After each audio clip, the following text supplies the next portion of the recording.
ഒരു നീർക്കെട്ട് അവിടെ വന്നിട്ടുണ്ട്. ഫേഷ്യായിറ്റിസ് എന്ന് പറയുന്നത് ഒരു ഇൻഫ്ലമേഷൻ അല്ലെങ്കിൽ ഒരു നീർക്കെട്ട് വന്നിട്ടുണ്ടാവും. ജസ്റ്റ് ഒന്ന് ഇമാജിൻ ചെയ്യുക. ഇത് നമ്മളെ കാലാണെങ്കിൽ ഇതിൻ്റെ അടിയിൽ ഒരു നേർത്തൊരു പാടയുണ്ട്. അതാണ് പ്ലാന്റാർ ഫേഷ്യ എന്ന് പറയുന്നത്. ഫേഷ്യ എന്ന് പറഞ്ഞു കഴിഞ്ഞാൽ ഒരു മസിൽസ് അല്ലെങ്കിൽ ഒരു കോട്ടിംഗ് ആണ്, ഒരു കവറിംഗ് ആണ് ഈ ഫേഷ്യ എന്ന് ഉദ്ദേശിക്കുന്നത്.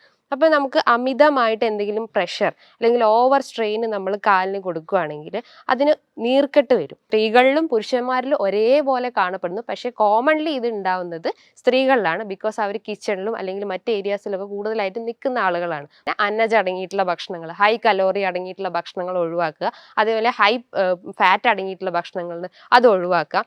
കാർബോഹൈഡ്രേറ്റ്, പ്രോട്ടീൻ, ഫാറ്റ് ഇതൊക്കെ ഒരു പ്രോപ്പർ രീതിയിൽ ഒരു ബാലൻസ് ഡയറ്റ് മെയിൻറ്റെയിൻ ചെയ്യാൻ ശ്രമിക്കുക. ഹായ്, ഞാൻ ഡോക്ടർ ജൂഹിദാസ്, Q&B ഹെൽത്ത് കെയറിലെ ഹോമിയോപ്പത്തിക് ഫിസിഷ്യനാണ്. ഇന്ന് നമ്മുടെ ക്ലിനിക്കിലൊക്കെ ഒരുപാട് പേഷ്യൻസ് വന്ന് പറയാറുണ്ട്, കാലിൻ്റെ അടിയിൽ വേദന അല്ലെങ്കിൽ ആ ഒരു മടമ്പിൻ്റെ അകത്തൊക്കെ ഭയങ്കര വേദന വരുന്നു, ഉപ്പൂറ്റി ഏരിയേൻ്റെ അകത്തൊക്കെ ഭയങ്കര വേദന വരുന്നു. ഇനിയിപ്പോൾ രാവിലെ എണീക്കുമ്പോഴാണ് ഇത് വർദ്ധിച്ചു വരുന്നത്. കുറച്ചങ്ങ് നടന്നു കഴിഞ്ഞാൽ ആ വേദന അങ്ങ് നിൽക്കും. ഈ വേദന മാറാൻ എന്തെങ്കിലും മരുന്നുകളുണ്ടോ അല്ലെങ്കിൽ ഒറ്റമൂലികളുണ്ടോ? ഈ വേദന അധികമായി കഴിഞ്ഞാൽ വേറെ എന്തെങ്കിലും കോംപ്ലിക്കേഷൻസ് ഉണ്ടാകുമോ അല്ലെങ്കിൽ വേറെ എന്തെങ്കിലും ബുദ്ധിമുട്ടുണ്ടാക്കുമോ?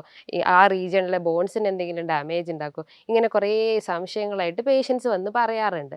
അപ്പോൾ ഇതിനെയാണ് നമ്മൾ ഹീൽ പെയിൻ അല്ലെങ്കിൽ ഉപ്പൂറ്റി വേദന എന്ന് പറയുന്നത്. ഇത് വരാൻ കുറേ കാരണങ്ങളുണ്ട്. അതിൽ ഓരോന്നായിട്ട് നമുക്കിവിടെ പറയാം.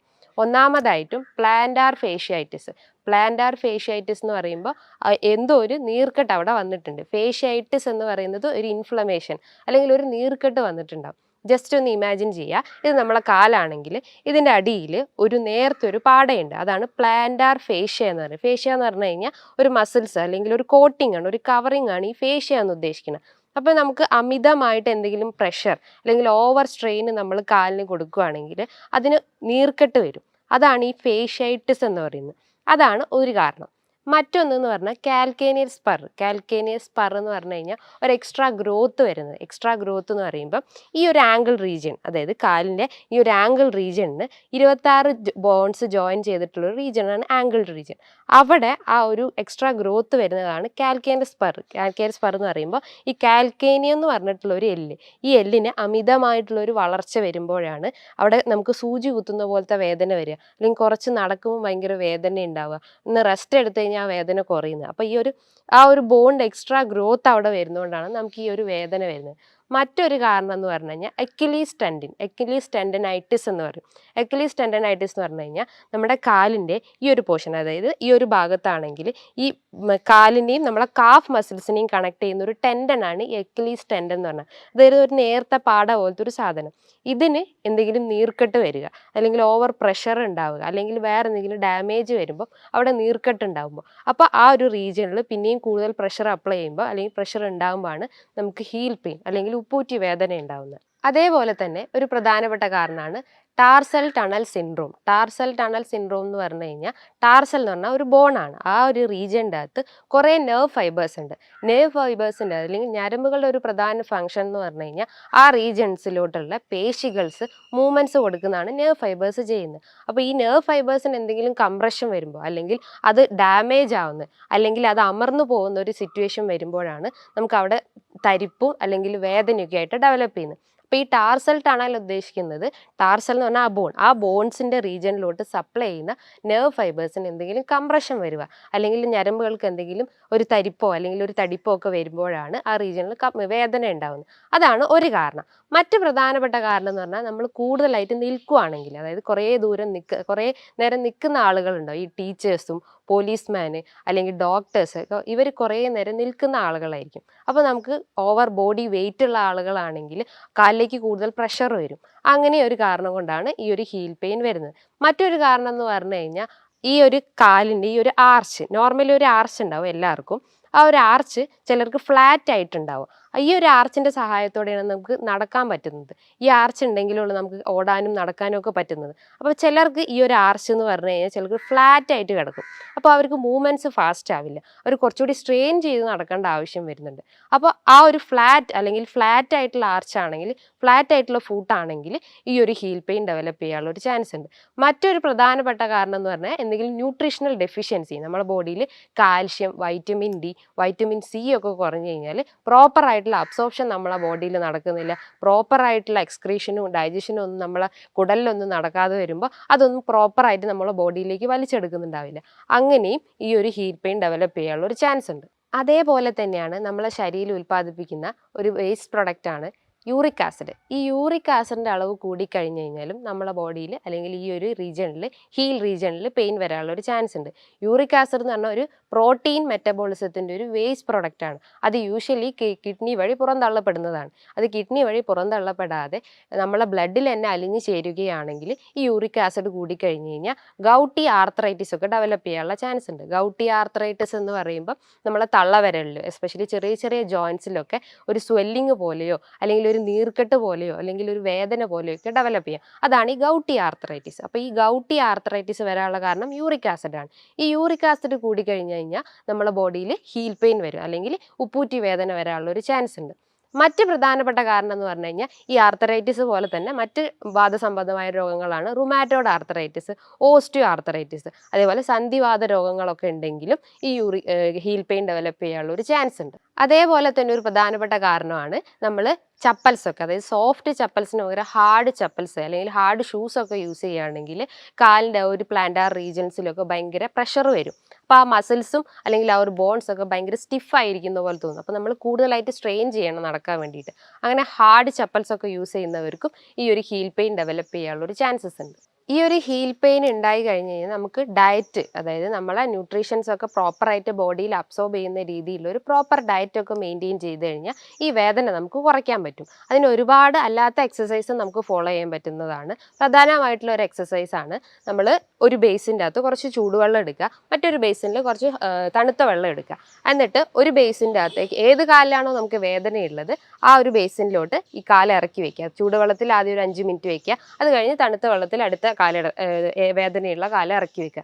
ഇങ്ങനെ ഒരു 10 മിനിറ്റ്സ് കണ്ടിന്യൂസ് ആയിട്ട് ചെയ്തുകൊണ്ടിരുന്നു കഴിഞ്ഞാൽ ആ ഒരു വേദനയ്ക്ക് ഒരു താൽക്കാലിക ശമനം ഉണ്ടാവും. ഇതാണ് ഒരു മെത്തേഡ്. രണ്ടാമത്തെ മെത്തേഡ് എന്ന് പറഞ്ഞു കഴിഞ്ഞാൽ നമ്മൾ ഒരു റബ്ബർ ബോൾ, ഒരു ബോൾ എടുത്തിട്ട് നമുക്ക് വേദനയുള്ള കാലിൻ്റെ അടിയിൽ വെച്ചിട്ട് ജസ്റ്റ് ഒന്ന് ഇങ്ങനെ മൂവ്മെൻറ്റ് കൊടുക്കുക. ഈ മൂവ്മെൻറ്റ്സ് കൊടുക്കുമ്പോൾ ആ റീജിയൻസിൽ ആ ഒരു മസിൽസ് ഒക്കെ കുറച്ചുകൂടി സ്റ്റിഫായിട്ടുള്ള, കുറച്ചുകൂടി റിലാക്സ് ആവും. അല്ലെങ്കിൽ ആ ഒരു നെർവ്സ് ഒക്കെ കുറച്ചുകൂടി വീക്ക് ആവുന്നതിന് പകരം കുറച്ചുകൂടി ആക്റ്റീവ് ആയിട്ടുള്ള സ്റ്റേജിലോട്ട് വരികയും ആ ഒരു പെയിൻ ഒക്കെ നമുക്ക് കുറയ്ക്കാൻ പറ്റും. അതേപോലെ തന്നെയാണ് നമ്മൾ ഉലുവ ഒരു ടീസ്പൂൺ അല്ലെങ്കിൽ ഒരു 1.5 ടീസ്പൂൺ ഉലുവ എടുത്തിട്ട് അത് വെള്ളത്തിലിട്ടിട്ട് നന്നായി വേവിക്കുക. എന്നിട്ട് ആ ഒരു വെള്ളം എടുത്തിട്ട് ആ വെള്ളത്തിൻ്റെ അകത്തേക്ക് നമ്മൾ കാല് ഇറക്കി വെക്കുക. ഈ വേദനയുള്ള കാലൊന്ന് ഇറക്കി വെക്കുക.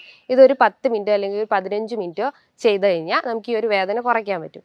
അതേപോലെ തന്നെയാണ് എരിക്കിൻ്റെ ഇല എന്ന് പറയും. കുറേ പേര് യൂസ് ചെയ്യും, കുറേ ആയുർവേദിക് ട്രീറ്റ്മെൻറ്റ്സിനൊക്കെ യൂസ് ചെയ്യുന്നതാണ് ഈ എരിക്കിൻ്റെ ഇല.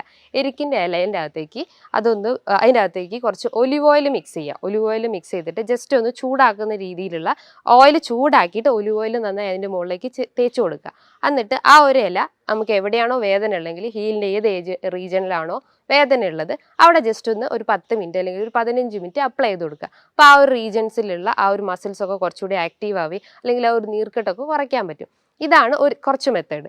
ഇത് കൂടാതെ തന്നെ നമ്മൾ പറഞ്ഞു ഒരു ഹാർഡ് ചപ്പൽസ് ഒക്കെ യൂസ് ചെയ്യുന്ന ആളുകൾക്കാണ് ഇത് കോമൺ ആയിട്ടും കാണുന്നത്. അപ്പോൾ നമ്മൾ വീട്ടിലൊക്കെ ടൈൽസൊക്കെ ഇട്ട വീടുകളാണെങ്കിൽ അതിൽ സോഫ്റ്റ് ചപ്പൽസ് യൂസ് ചെയ്യുക. വീടിൻ്റെ അകത്തും സോഫ്റ്റ് ചപ്പൽസ് യൂസ് ചെയ്യുക. പുറത്തോട്ട് ഇറങ്ങുമ്പോഴായും സോഫ്റ്റ് ചപ്പൽസ് യൂസ് ചെയ്യുക. അതേപോലെ തന്നെയാണ് നമുക്ക് വേദനയുള്ള ആ ഒരു റീജിയണിൽ ഈ ഒരു ഭാഗത്ത്, കാലിൻ്റെ ഈ ഒരു ഭാഗത്തൊക്കെ വേദന ഉണ്ടെങ്കിൽ നമ്മൾ കാല് ജസ്റ്റ് ഇങ്ങനെ ഫ്രണ്ടിലോട്ട് വെച്ചിട്ട് അതിൻ്റെ പിന്നിലായിട്ട് ഒരു തോർത്ത് വെച്ചിട്ട് 2 സൈഡിൽ നിന്ന് ഇങ്ങനെ പുള്ള് ചെയ്യുക. ഇങ്ങനെ പുള്ള് ചെയ്യുമ്പോൾ ആ മസിൽസ് റിലാക്സ് ആവുകയും ആ റീജിയനിലോട്ട് കൂടുതലായിട്ടും ബ്ലഡ് സർക്കുലേഷൻ എത്തുകയും ആ ഒരു പെയിൻ അല്ലെങ്കിൽ ഒരു ഇൻഫ്ലമേഷനൊക്കെ കുറയ്ക്കാൻ പറ്റും. ഇതാണ് ഒരു ടിപ്സ്. മറ്റൊരു ടിപ്പ് എന്ന് പറഞ്ഞു കഴിഞ്ഞാൽ ഐസ് പാക്സ്, ഐസ് ക്യൂബ്സ് ഒരു ഇതിൽ നമ്മളൊരു തുണിയിൽ ഇട്ടിട്ട് അത് നന്നായിട്ട് അവിടെ അപ്ലൈ ചെയ്ത് കൊടുത്തു കഴിഞ്ഞാൽ ആ നീർക്കെട്ട് അല്ലെങ്കിൽ ആ ഒരു വേദന കുറയ്ക്കാൻ പറ്റുന്നതാണ്. അതേപോലെ തന്നെയാണ് നമ്മൾ എന്തെങ്കിലും സ്ട്രെച്ചിങ് എക്സസൈസ് ചെയ്യുക. അതായത് കാല് നിലത്ത് വെച്ചിട്ട് ജസ്റ്റ് ഇങ്ങനത്തെ രീതിയിലുള്ള എക്സസൈസ് ഒക്കെ ചെയ്യുക. അതായത് കൂടുതലായിട്ടുള്ള ആ മസിൽസ് ഒക്കെ സ്റ്റിഫായി കിടക്കുന്നത് അതൊന്ന് റിലാക്സ് ചെയ്യാൻ വേണ്ടിയിട്ടും അല്ലെങ്കിൽ സർക്കുലേഷൻസ് ഒന്ന് കറക്റ്റ് ആക്കാൻ വേണ്ടിയിട്ടും ആ നെർവ്സ് ഒക്കെ കുറച്ചുകൂടി ആക്റ്റീവ് ആക്കാൻ വേണ്ടിയിട്ട് സ്ട്രെച്ചിങ് എക്സസൈസ് ഒക്കെ ചെയ്യുക. അതിനോടൊപ്പം തന്നെ നമ്മൾ എന്തെങ്കിലും ഹോട്ട് ഓയിൽ, അതായത് ഓയിലൊക്കെ ചൂടാക്കിയിട്ട് അതിൻ്റെ മുകളിൽ ജസ്റ്റ് ഒരു മസാജ് ചെയ്ത് കഴിഞ്ഞാൽ ഈ ഒരു വേദനയൊക്കെ നമുക്ക് കുറയ്ക്കാൻ പറ്റും. ഇതിപ്പം സ്ത്രീകളിലും പുരുഷന്മാരിലും ഒരേപോലെ കാണപ്പെടുന്നു. പക്ഷേ കോമൺലി ഇത് ഉണ്ടാവുന്നത് സ്ത്രീകളിലാണ്. ബിക്കോസ് അവർ കിച്ചണിലും അല്ലെങ്കിൽ മറ്റ് ഏരിയാസിലൊക്കെ കൂടുതലായിട്ട് നിൽക്കുന്ന ആളുകളാണ്. കിച്ചണിലൊക്കെ നമ്മൾ അമ്മമാരൊക്കെ കുറേ നേരം നിൽക്കുന്നതായതുകൊണ്ട് തന്നെ അവർക്കൊക്കെ ഇത്തരം ടിപ്സൊക്കെ പറഞ്ഞു കൊടുത്താൽ അവർക്കൊക്കെ ഈ ഒരു വേദന കുറയ്ക്കാൻ പറ്റുന്നതാണ്. ഈ ഒരു ഉപ്പൂറ്റി വേദന സ്ത്രീകളിലും പുരുഷന്മാരിലും ഒരേപോലെ കാണപ്പെടുന്നു. അപ്പോൾ ഇത്തരം ഒരു ചെറിയ ചെറിയ ടിപ്സ് അല്ലെങ്കിൽ ഇത്തരം ഒരു മെത്തേഡൊക്കെ ഫോളോ ചെയ്ത് കഴിഞ്ഞാൽ നമുക്ക് ഈ ഒരു വേദന ആ വേദനേൻ്റെ ഒരു ഇൻറ്റൻസിറ്റി നമുക്ക് കുറയ്ക്കാൻ പറ്റും. ഇനിയിപ്പോൾ വേറെ എന്തെങ്കിലും ന്യൂട്രീഷണൽ ഡെഫിഷ്യൻസി ആണെങ്കിൽ നമ്മൾ എക്സ്റ്റേണലി നമ്മളെ ഡയറ്റിലും അല്ലെങ്കിൽ എക്സ്റ്റേണലി എന്തെങ്കിലും സപ്ലിമെൻറ്റ്സ് എടുത്തു കഴിഞ്ഞാൽ ഈ വേദന നമുക്ക് കുറയ്ക്കാൻ പറ്റും. ഇനിയിപ്പോൾ ഇത്തരം വേദന അമിതമായിട്ടുണ്ടെങ്കിൽ നമ്മൾ ഒരിക്കലും അത് നിസ്സാരമായി കാണരുത്. അപ്പോൾ നമ്മളൊരു എക്സ്റേ അല്ലെങ്കിൽ ഒരു MRI എടുത്തു കഴിഞ്ഞാൽ ആ ഒരു റീജിയനിൽ എന്തെങ്കിലും ഗ്രോത്ത് ഉണ്ടോ, എന്തെങ്കിലും നെർവ് കംപ്രഷൻ ഉണ്ടോ എന്നൊക്കെ അറിയാൻ പറ്റും. ഇപ്പോൾ നമുക്ക് എന്തെങ്കിലും ബ്ലഡ് ടെസ്റ്റ് ചെയ്ത് നോക്കിക്കഴിഞ്ഞാൽ നമ്മളെ യൂറിക് ആസിഡ് എത്രയാണെന്ന് അറിയാൻ പറ്റും. യൂറിക് ആസിഡ് കൂടിക്കഴിഞ്ഞാലാണ് ഈ ഒരു ഹീൽ പെയിൻ ഡെവലപ്പ് ചെയ്യുന്നത് നേരത്തെ ഞാൻ പറഞ്ഞു. അപ്പോൾ യൂറിക് ആസിഡ് എത്രയുണ്ട്, അല്ലെങ്കിൽ നമ്മൾ മറ്റെന്തെങ്കിലും ഡെഫിഷ്യൻസി കൊണ്ടാണ്, അല്ലെങ്കിൽ സോഡിയം പൊട്ടാസ്യം ഒക്കെ ഡെഫിഷ്യൻസി ഉണ്ടെങ്കിലും ഈ ഒരു ഹീൽ പെയിൻ ഡെവലപ്പ് ചെയ്യാനുള്ള ഒരു ചാൻസസ് ഉണ്ട്. അപ്പോൾ ഈ ഒരു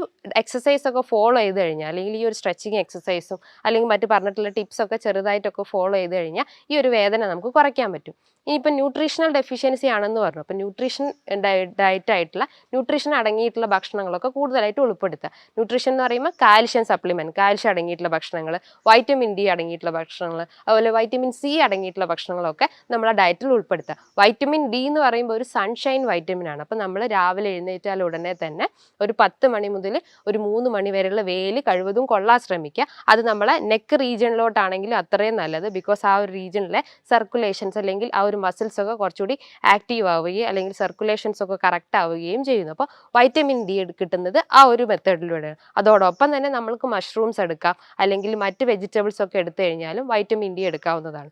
അതേപോലെ തന്നെയാണ് വൈറ്റമിൻ ഡി സപ്ലിമെൻറ്റ്സും എടുക്കാം. വൈറ്റമിൻ ഡി സപ്ലിമെൻറ്റ്സ് എന്ന് പറയുമ്പം ഒരു 400 അല്ലെങ്കിൽ 600 ഇൻ്റർനാഷണൽ യൂണിറ്റ് ആണ് നമുക്ക് ഡെയിലി എടുക്കാൻ പറ്റുന്നത്. മന്ത്ലിയും എടുക്കാം, വീക്കിലിയും എടുക്കാം. മന്ത്ലിയും വീക്കിലി ആകുമ്പോൾ കുറച്ചുകൂടി ഡോസ് കൂടുന്നതാണ്. ഒരു 60K ഒക്കെ ആയിരിക്കും നമ്മൾ വീക്കിലി അല്ലെങ്കിൽ മന്ത്ലി പ്രിഫർ ചെയ്യുക. അപ്പം ഈ ഒരു വൈറ്റമിൻ ഡി സപ്ലിമെൻറ്റ്സ് ഒക്കെ എടുത്തു കഴിഞ്ഞാൽ മറ്റ് പല ബോൺ കംപ്ലയിൻസോ അല്ലെങ്കിൽ ബോൺ ഡിഫോമിറ്റി ഉണ്ടെങ്കിൽ നമുക്ക് കുറയ്ക്കാൻ പറ്റുന്നതാണ്. ഇതാണ് വൈറ്റമിൻ ഡിൻ്റെ സപ്ലിമെൻറ്റ്സ് എന്ന് പറയുന്നത്. അതേപോലെ അടങ്ങിയിട്ടുള്ള ഒരു ഭക്ഷണമാണ് കാൽഷ്യം. കാൽഷ്യം കുറഞ്ഞു കഴിഞ്ഞാൽ നമ്മുടെ ബോഡിയിൽ പല ബോൺ ഡിഫോമിറ്റീസും പല ബോൺ റിലേറ്റഡ് അസുഖങ്ങളും അതേപോലെ തന്നെ വിളറി അസുഖങ്ങളും വിളർച്ച അനീമിയും ഒക്കെ ഡെവലപ്പ് ചെയ്യാനുള്ള ചാൻസ് ഉണ്ട്. അപ്പോൾ കാൽഷ്യം റിച്ച് ആയിട്ടുള്ള ഭക്ഷണങ്ങൾ നമ്മൾ ഡയറ്റിൽ ഉൾപ്പെടുത്തുക. കാൽഷ്യം റിച്ച് എന്ന് പറഞ്ഞു കഴിഞ്ഞാൽ ചെറിയ മത്സ്യങ്ങൾ, അതായത് മത്തി, അയല, കണവ, ഇതിൻ്റെ അകത്തൊക്കെ കൂടുതലായിട്ടും കാൽഷ്യം അടങ്ങിയിട്ടുണ്ട്. അതായത് അതിൻ്റെ അകത്ത് omega-3 ഫാറ്റി ആസിഡ്സും അടങ്ങിയിട്ടുണ്ട്. അപ്പോൾ ചെറിയ ചെറിയ മത്സ്യങ്ങൾ എടുക്കുക. നമുക്ക് ചിക്കൻ ഐറ്റംസ് ഒക്കെ എടുക്കാം. ചിക്കൻ എന്ന് പറഞ്ഞാൽ റെഡ് മീറ്റ് എടുക്കരുത്, വൈറ്റ് മീറ്റ് എടുക്കുക. റെഡ് മീറ്റ് മറ്റ് പല അസുഖങ്ങൾ ഉണ്ടാക്കാനുള്ള ഒരു ചാൻസസ് ഉണ്ട്. ഫാറ്റി ലിവർ, ഡയബറ്റിസ്, PCOD ഒക്കെ ഡെവലപ്പ് ചെയ്യാനുള്ള ഒരു ചാൻസസ് ഉണ്ട്. അപ്പോൾ റെഡ് മീറ്റ് ഒഴിവാക്കിയിട്ട് വൈറ്റ് മീറ്റ് എടുക്കാൻ ശ്രമിക്കുക. അതേപോലെ തന്നെ 1-2 മുട്ട കഴിക്കുന്നതുകൊണ്ടും കുഴപ്പമില്ല. കൊളസ്ട്രോൾ ഉള്ള ആളുകളാണെങ്കിൽ മഞ്ഞ ഒഴിവാക്കിയിട്ട് അതിൻ്റെ വൈറ്റ് മാത്രം കഴിക്കാൻ ശ്രമിക്കുക. വൈറ്റ് നമുക്ക് ഓംലെറ്റ് ആയിട്ട് കൂടുതലായിട്ട് വെജിറ്റബിൾസ് ഇൻക്ലൂഡ് ചെയ്തിട്ട് അത് കഴിക്കാവുന്നതാണ്. അതേപോലെ തന്നെയാണ് വൈറ്റമിൻ സി അടങ്ങിയിട്ടുള്ള ഭക്ഷണങ്ങൾ. വൈറ്റമിൻ സി എന്ന് പറഞ്ഞാൽ സിട്രസ് ഫ്രൂട്ട് ഐറ്റംസ് ഒക്കെ. സിട്രസ് എന്ന് പറയുമ്പോൾ orange, mosambi, tomato, cruciferous vegetables, cabbage, potato, ഇതിൻ്റെ അകത്ത് കൂടുതലായിട്ടും വൈറ്റമിൻ സി അടങ്ങിയിട്ടുണ്ട്. ഇതും ഭക്ഷണത്തിൽ ഉൾപ്പെടുത്താവുന്നതാണ്. ഇത് വെച്ചിട്ട് നമുക്ക് സാലഡായിട്ടോ ഫ്രൂട്ട് സാലഡായിട്ടോ വെജിറ്റബിൾ സാലഡായിട്ടോ അങ്ങനെയൊക്കെ ഉൾപ്പെടുത്താവുന്നതാണ്. ഇനി ഈ 3 അതാണ് മെയിനായിട്ട് നമ്മൾ ഫോക്കസ് ചെയ്യേണ്ടത്. അതായത് vitamin C, vitamin D, calcium, ഇത് 3 നമ്മൾ ഡയറ്റിൽ ഫോക്കസ് ചെയ്യുക. ഇതോടൊപ്പം തന്നെ നമുക്ക് മറ്റുള്ള ഡയറ്റ്സും, അതായത് മറ്റുള്ള ന്യൂട്രിയൻസും ഒക്കെ എടുക്കാവുന്നതാണ്. നട്ട്സ് എടുക്കാം, മറ്റ് സീഡ് ഐറ്റംസ് എടുക്കാം. നട്ട്സ് എന്ന് പറയുമ്പോൾ ആൽമണ്ട്സ്, ബദാം, വാൽനട്ട്, ഇതൊക്കെയാണ് നട്ട്സിൽ വരുന്നത്. സീഡ്സ് എന്ന് പറയുമ്പോൾ ഫ്ലാക്സ് സീഡ്സ് എടുക്കാം. ഫ്ലാക്സ് സീഡ്സ് എന്ന് പറഞ്ഞാൽ നമുക്ക് വെയിറ്റ് ലോസിന് കുറയ്ക്കാൻ പറ്റും. അതായത് വെയിറ്റ് ലോസ് കുറയ്ക്കാം. വെയിറ്റ് ലോസിൻ്റെ ഒരു പ്രധാന ഒരു ഫാക്ടറാണ് ഫ്ലാക്സ് സീഡ്സ്. അപ്പോൾ ഫ്ലാക്സ് സീഡ്സ് തലേന്ന് വെള്ളത്തിൽ അലിയിച്ചിട്ട് പിറ്റേന്ന് രാവിലെ നമുക്ക് എടുത്ത് കഴിച്ച് കഴിഞ്ഞാൽ നമുക്ക് വെയിറ്റ് കുറയ്ക്കാനുള്ള ഒരു ടിപ്സാണ് ഫ്ലാക്സ് സീഡ്സ്. അതേപോലെ തന്നെയാണ് പംകിൻ സീഡ്സും. പംകിൻ സീഡ്സിൻ്റെ അകത്തും ആൻറ്റി ഓക്സിഡൻസ് ഉണ്ട്, ആൻറ്റി ഇൻഫ്ലമേറ്ററി പ്രോപ്പർട്ടി ഉണ്ട്. അത് നമ്മുടെ ബോഡിയിൽ നീർക്കെട്ടൊക്കെ കുറയ്ക്കാൻ പറ്റും. അപ്പോൾ പംകിൻ സീഡ്സ് ഒക്കെ എടുക്കുന്നതും നല്ലതാണ്. ഇതൊക്കെയാണ് നമ്മൾ ഡയറ്റിൽ ഉൾപ്പെടുത്തേണ്ടത്. ഇനി എന്തൊക്കെയാണ് നമ്മൾ ഒഴിവാക്കി നിർത്തേണ്ടത് എന്ന് പറയാം. അതായത് ഒഴിവാക്കുക എന്ന് പറഞ്ഞാൽ പൂർണ്ണമായിട്ടും ഇല്ല, നമ്മൾ ഓരോ സ്റ്റേജ് ആയിട്ട് ഘട്ടം ഘട്ടമായിട്ട് നമ്മൾ ആ ഒരു ഡയറ്റ് ലൈഫിൽ നിന്ന് ഒഴിവാക്കി നിർത്തേണ്ടതെന്ന് പറഞ്ഞു കഴിഞ്ഞാൽ ഇന്നത്തെ ജനറേഷൻ പ്രധാനമായിട്ട് ഉപയോഗിക്കുന്നതാണ് സോഫ്റ്റ് ഡ്രിങ്ക്സ് അല്ലെങ്കിൽ കാർബണേറ്റഡ് ഡ്രിങ്ക്സ് ഒക്കെ കൂടുതലായിട്ട് യൂസ് ചെയ്യുന്ന ആളുകളായിരിക്കും. അപ്പോൾ ഈ സോഫ്റ്റ് ഡ്രിങ്ക്സ് ഒക്കെ ഒഴിവാക്കിയിട്ട് തിളപ്പിച്ചാറിയ വെള്ളം മാത്രം കുടിക്കുക. അതിൻ്റെ അകത്ത് കുറച്ച് ജീരകം ഇട്ടിട്ടോ അല്ലെങ്കിൽ ലെമണൊക്കെ ആഡ് ചെയ്തിട്ടൊക്കെ നമുക്ക് വെള്ളം കുടിക്കാവുന്നതാണ്. ഇത് വെയിറ്റ് ലോസിനും മറ്റ് പല അസുഖങ്ങൾക്കും നമുക്ക് കൺട്രോൾ ചെയ്യാൻ പറ്റുന്നതാണ്. അതേപോലെ ഒഴിവാക്കേണ്ടതാണ് ആൽക്കഹോളും സ്മോക്കിങ്ങും. എല്ലാ അസുഖത്തിനും എല്ലാ ഡോക്ടേഴ്സും പറയുന്നതാണ് ആൽക്കഹോളും സ്മോക്കിങ്ങും ഒഴിവാക്കി കഴിഞ്ഞ് കഴിഞ്ഞാൽ ഒരുവിധം എല്ലാ അസുഖങ്ങളും നമുക്കൊരു 60% കൺട്രോൾ ചെയ്യാൻ പറ്റുന്നതാണ്. അപ്പോൾ ഈ ഒരു ആൽക്കഹോളും സ്മോക്കിങ്ങും ഒഴിവാക്കുക. അതേപോലെ തന്നെ അന്നജം അടങ്ങിയിട്ടുള്ള ഭക്ഷണങ്ങൾ, ഹൈ കലോറി അടങ്ങിയിട്ടുള്ള ഭക്ഷണങ്ങൾ ഒഴിവാക്കുക. അതേപോലെ ഹൈ ഫാറ്റ് അടങ്ങിയിട്ടുള്ള ഭക്ഷണങ്ങൾ അത് ഒഴിവാക്കുക. കാർബോഹൈഡ്രേറ്റ്, പ്രോട്ടീൻ, ഫാറ്റ് ഇതൊക്കെ ഒരു പ്രോപ്പർ രീതിയിൽ ഒരു ബാലൻസ് ഡയറ്റ് മെയിൻറ്റെയിൻ ചെയ്യാൻ ശ്രമിക്കുക. അതേപോലെ തന്നെയാണ് നമ്മൾ റെഡ് മീറ്റ് നേരത്തെ ഞാൻ പറഞ്ഞു, പോർക്ക്, ബീഫ്, മട്ടൺ ഉണ്ടെങ്കിൽ അത് ഒഴിവാക്കാൻ ശ്രമിക്കുക. അത് നമ്മുടെ ബോഡിയിൽ കൂടുതൽ ഇൻഫ്ലമേഷൻ അല്ലെങ്കിൽ നീർക്കെട്ടൊക്കെ ഉണ്ടാക്കാനുള്ള ഒരു ചാൻസ് ഉണ്ട്. അതേപോലെ ഒഴിവാക്കേണ്ടതാണ് ചായയും കാപ്പിയും. ചായൻ്റെ അകത്ത് കൂടുതലായിട്ടും കഫീനൊക്കെ അടങ്ങിയിട്ടുള്ളത് തന്നെ ചായയും കാപ്പിയൊക്കെ കൂടുതലായിട്ട് ഒഴിവാക്കാൻ ശ്രമിക്കുക. പറയുമ്പോൾ അതിനനുസരിച്ച് നമ്മൾ നന്നായിട്ട് വെള്ളം കുടിക്കാൻ ശ്രമിക്കുക. നമ്മളെ ബോഡി അത്രയും ഡീഹൈഡ്രേഷനിൽ നിന്ന് ഹൈഡ്രേറ്റ് ചെയ്യാൻ ശ്രമിക്കുക. നമ്മൾ ആ ഒരു സിക്ക് ഫീലിംഗ് നിന്ന് ഒരു ഹെൽത്തി ഫീലിംഗിലേക്ക് കൊണ്ടുവരാൻ ശ്രമിക്കുക. അപ്പോൾ ഇത്തരം ഡയറ്റ് അല്ലെങ്കിൽ ഈ പറഞ്ഞിട്ടുള്ള ഡയറ്റൊക്കെ ഒരു പ്രോപ്പർ രീതിയിൽ നമ്മൾ ഫോളോ ചെയ്ത് കഴിഞ്ഞാൽ ഈ ഹീൽ പെയിൻ മാത്രമല്ല മറ്റ് പല ലൈഫ് സ്റ്റൈൽ ഡിസീസൊക്കെ നമുക്ക് കൺട്രോൾ ചെയ്യാൻ പറ്റുന്നതാണ്. ഇത്തരം രീതിയിലുള്ള ഒരു പ്രോപ്പർ ഡയറ്റ് അല്ലെങ്കിൽ പ്രോപ്പർ സ്ട്രെച്ചിങ് എക്സസൈസ് ഒക്കെ ഫോളോ ചെയ്ത് കഴിഞ്ഞാൽ നമുക്ക് ഈ ഒരു ഹീൽ പെയിൻ അല്ലെങ്കിൽ ഒരു ഉപ്പൂറ്റി വേദന നമുക്ക് കുറയ്ക്കാൻ പറ്റുന്നതാണ്. ഇനി ഇതുമായി ബന്ധപ്പെട്ട് പല സംശയങ്ങളും നിങ്ങൾക്ക് ഉണ്ടാവാം. അങ്ങനെ എന്തെങ്കിലും സംശയങ്ങൾ ഉണ്ടെങ്കിൽ താഴെ കാണുന്ന നമ്പറിൽ നിങ്ങൾക്ക് കോൺടാക്ട് ചെയ്യാവുന്നതാണ്. ഇനിയും മറ്റൊരു വീഡിയോയുമായി വീണ്ടും കാണാം. Thank you.